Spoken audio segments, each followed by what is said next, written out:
Hai, Assalamualaikum warahmatullahi wabarakatuh. Hai, Assalamualaikum warahmatullahi wabarakatuh dan salam sejahtera. Nama saya Muhammad Amira Aiman bin Idrus, tetapi korang boleh panggil saya Aiman. Saya berumur 21 tahun. Saya berasal daripada Pulau Pinang dan kini menetap di Parit Buntar, Perak.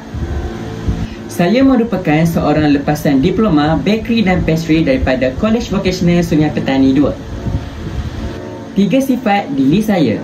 Yang pertama ialah saya seorang yang extrovert.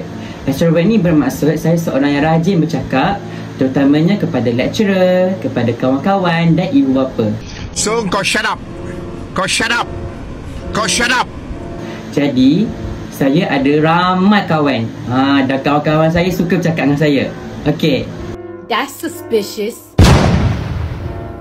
Yang kedua ialah saya seorang yang suka bantu orang. Jadi apabila saya nampak kawan-kawan ataupun orang yang kesusahan, saya akan tolong dia orang semampu saya.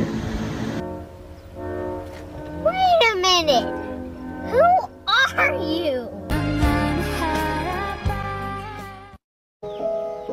Mempunyai adik-beradik yang ramai, selaku anak sulung, dia perlu berkorban demi adik-adik yang masih kecil.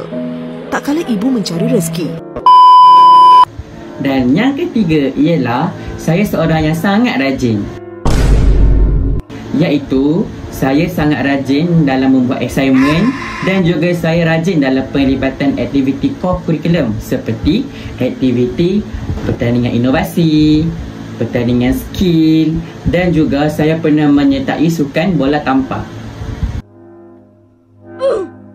A few moments later. Jadi, apa yang kita telah pelajari di akhir silibus ini?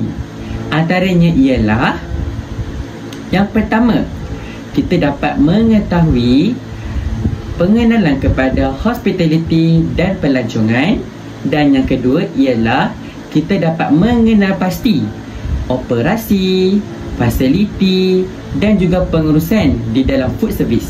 Dan yang ketiga ialah kita dapat mengetahui cara untuk membuat research dan juga isu-isu semasa dalam bidang hospitality dan pelancongan.